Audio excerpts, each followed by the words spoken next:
Hello everybody and welcome to the Love Aunt.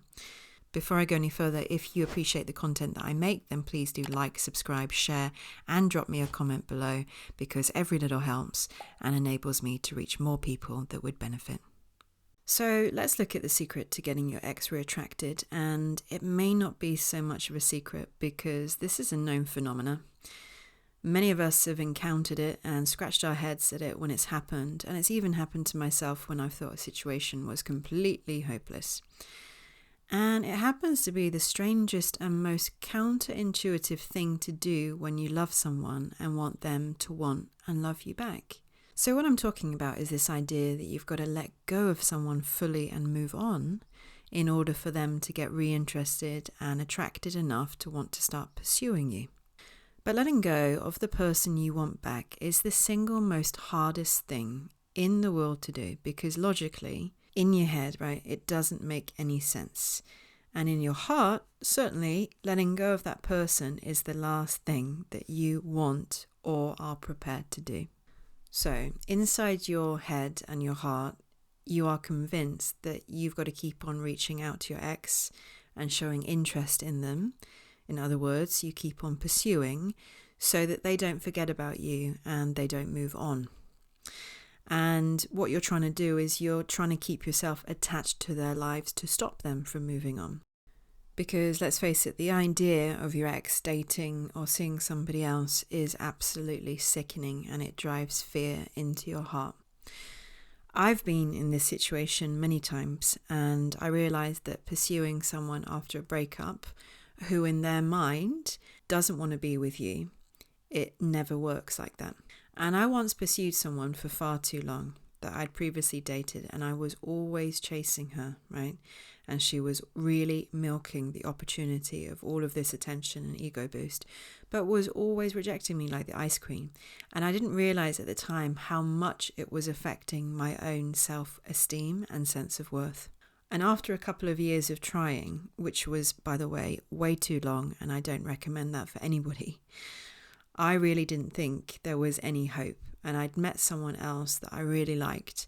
And although my feelings for my ex, they were still present, meeting someone else managed to unhook that wire of scarcity in my head that said only one woman existed in the whole wide world.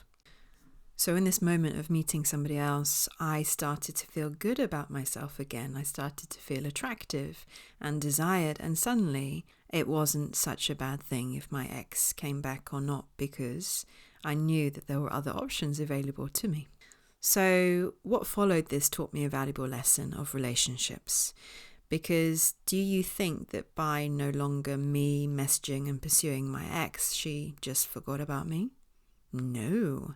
In fact, for the first time ever, she noticed my absence and she started reaching out and pursuing me. And she actually had no idea what I was doing, let alone that I was seeing somebody else. But somehow she just picked up on the energy that I wasn't pursuing her, I wasn't messaging her, and she was like, hang on, what's going on here? The rules have changed. This is not how it's meant to be. I'm not in control anymore. She could sense it. And this was a real aha moment for me because it seemed so crazy. In fact, this highly stubborn and dignified woman started getting desperate when I wasn't messaging her back. And it wasn't like I was playing games. She just wasn't my top priority anymore. And I had other things that I was doing.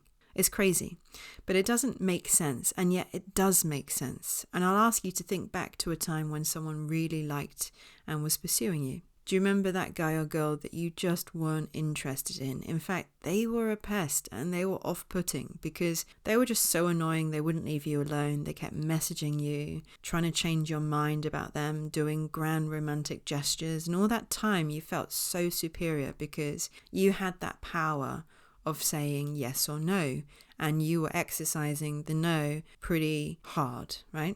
So that same person, eventually, they give up, they stop trying, maybe they meet somebody else. And it doesn't matter whether that person was someone that you would find attractive or not, but the moment that you're no longer at the top of that person's pedestal, you get to see them in a different light, and their value in fact goes up. And there can be different reasons for that, whether it's losing their attention or just losing them as an option, or not getting the ego boost anymore, or, feeling jealous, whatever it is. But whatever this feeds into is the scarcity principle and the fact that we don't tend to appreciate what's readily available to us. We only start to appreciate the value of something or someone when they're not around or they're no longer available. Ages ago, I remember reading about this test that was done with young children and toys, and the kids, they were given a certain amount of toys to play with, but there was a particular toy that was out of their reach, behind a barrier. And even though the kids, they had all of these toy options to play with, of course, the one toy that they all wanted to play with, that they had a lot more interest in, was the toy that was behind the barrier out of their reach. So in a similar vein, once upon a time, I had a rescue dog from a shelter. And she loved meat, of course, because she was a dog, but she wasn't a big fan of vegetables, let alone Brussels sprouts. If I tried to feed her a Brussels sprout, she would have just stuck her paw up to me and turned her back in rejection.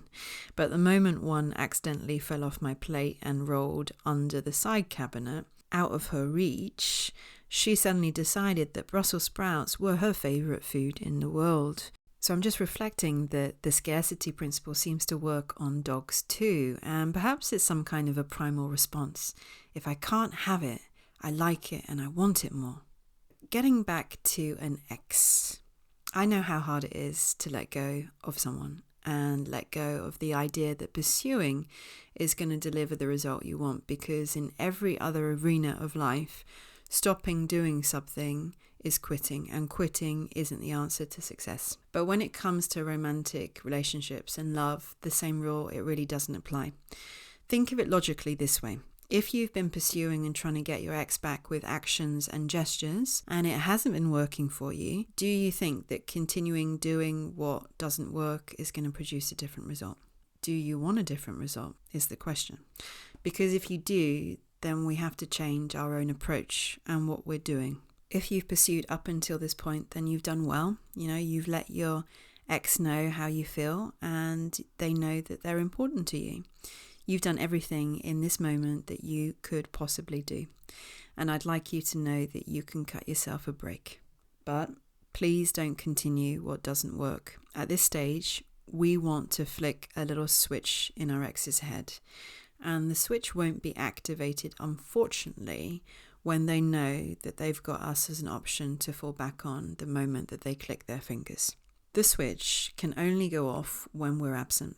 Because remember, in absence, we give someone a chance to be curious about us and miss us, and our value will be more in their minds. I do understand how hard it is not to message someone, especially when we miss them and we want them in our lives. But pursuing someone isn't going to change their minds about us. It just communicates that we aren't moving on, and knowing that won't motivate your ex to move towards you because they know that there's no reason to yet. If your ex misses you in that time apart and they become anxious that you're not contacting, the threat of losing you becomes real.